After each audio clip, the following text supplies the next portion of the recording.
کیا آپ نے کبھی سوچا ہے کہ دنیا کے سب سے مقدس مقامات میں سے ایک بیت المقدس صرف اپنی عبادت گاہوں کی وجہ سے ہی مشہور نہیں، بلکہ اس کے نیچے موجود زمین بھی صدیوں سے انسانوں کے تجسس کا مرکز بنی ہوئی ہے؟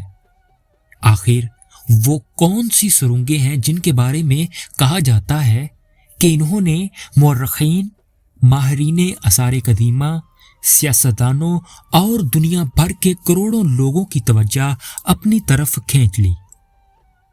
کیا واقعی مسجد اقصی کے نیچے کوئی خفیہ شہر موجود ہے؟ کیا وہاں حضرت سلیمان علیہ السلام کے دور کی نشانیاں چھپی ہوئی ہیں، یا یہ سب صرف کہانیاں اور افواہیں ہیں؟ معزز سامعین، آج کی اس ویڈیو میں ہم جذبات یا سوشل میڈیا پر گردش کرنے والے غیر مصدقہ باتوں پر نہیں، بلکہ تاریخ، آثار قدیمہ اور مختلف مورخین کی آراء کی روشنی میں اس پر اسرار راز کو سمجھنے کی کوشش کریں گے۔ اس ویڈیو کے آخر تک آپ کو معلوم ہو جائے گا کہ بیت المقدس کی سرنگوں کی حقیقت کیا ہے، کن باتوں کی شواہد موجود ہیں اور کن دعووں کے بارے میں اب تک کوئی حتمی ثبوت نہیں ملا۔ بیت المقدس دنیا کے قدیم ترین آباد شہروں میں شمار ہوتا ہے۔ ہزاروں سال یہ شہر مختلف تہذیبوں، سلطنتوں اور مذاہب کا مرکز رہا ہے۔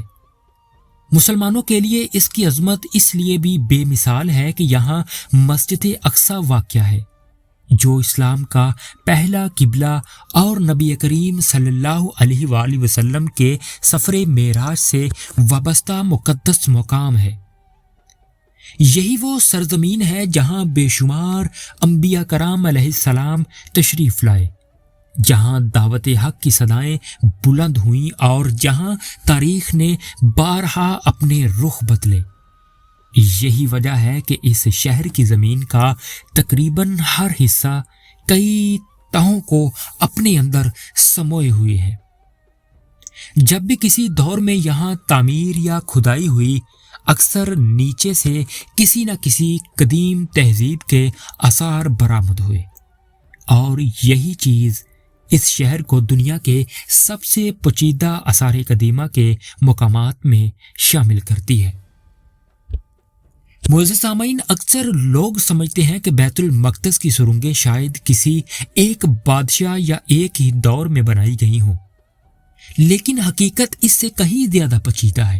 یہ سرنگیں مختلف زمانوں میں مختلف مقاصد کے لیے بنی، بعض پانی پہنچانے کے لیے، بعض دفاعی حکمت عملی کے تحت، بعض مذہبی اور شہری تعمیرات کے لیے، اور بعض بعد کے ادوار میں تحقیق اور آثار قدیمہ کی کھدائی کے دوران سامنے آئیں۔ اس لیے جب کوئی یہ دعویٰ کرتا ہے کہ یہ تمام سرنگیں ایک ہی خفیہ منصوبے کا حصہ ہیں، تو ایسی بات کا کوئی متفقہ تاریخی ثبوت نہیں۔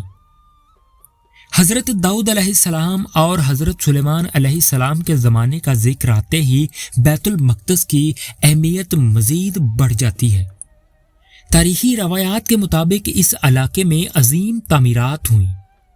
بعد کے زمانوں میں یہ شہر کئی مرتبہ تباہ ہوا، دوبارہ آباد ہوا، پھر مختلف سلطنتوں کے قبضے میں آیا۔ ہر دور میں نئی عمارتیں پرانی عمارتوں کے اوپر بنتی گئیں، یہاں تک کہ آج کا بیت المقدس دراصل تاریخ کی کئی تہوں پر قائم ایک شہر ہے۔ یہی وجہ ہے کہ جب ماہرین زمین کے نیچے تحقیق کرتے ہیں تو مختلف ادوار کے آثار ایک دوسرے کے اوپر ملتے ہیں۔ بیت المقدس میں موجود بعض قدیم زیر زمین راستوں کا تعلق پانی کے نظام سے بھی جوڑا جاتا ہے۔ قدیم شہروں میں پانی زندگی کی بنیاد تھا، اس لیے ایسے راستے بنائے جاتے تھے جن کے ذریعے محاصرے کے دوران بھی پانی تک رسائی ممکن رہے۔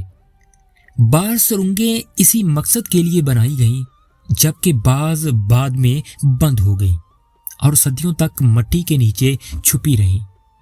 جب جدید دور میں آثار قدیمہ کی تحقیق شروع ہوئی تو ان میں سے کئی راستے دوبارہ دریافت ہوئے، جس سے دنیا بھر میں دلچسپی مزید بڑھ گئی۔ وقت کے ساتھ ساتھ بیت المقدس صرف ایک مذہبی شہر نہیں رہا بلکہ سیاسی اور تاریخی تنازعات کا بھی مرکز بن گیا۔ اسی وجہ سے یہاں ہونے والی ہر کھدائی، ہر نئی دریافت اور ہر تعمیر کو دنیا بھر میں غیر معمولی توجہ حاصل ہوتی ہے۔ کچھ لوگ ہر نئی سرنگ کو کسی عظیم راز سے جوڑ دیتے ہیں، جبکہ ماہرین آثار قدیمہ عموماً احتیاط سے کام لیتے ہیں اور کہتے ہیں کہ یہ ہر دریافت کو شواہد، تحقیق اور سائنسی جائزے کی بنیاد پر سمجھنا چاہیے، نہ کہ افواہوں یا سنسنی خیز دعووں کی بنیاد پر۔ یہی وہ فرق ہے جو ہر ایک تحقیق پر مبنی ویڈیو اور محض سنسنی پھیلانے والے مواد کے درمیان ہوتا ہے۔ صدیوں کے دوران اس علاقے میں رومی، بازنطینی، اسلامی، صلیبی، مملوک اور عثمانی ادوار کی تعمیرات بھی شامل ہوتی گئیں۔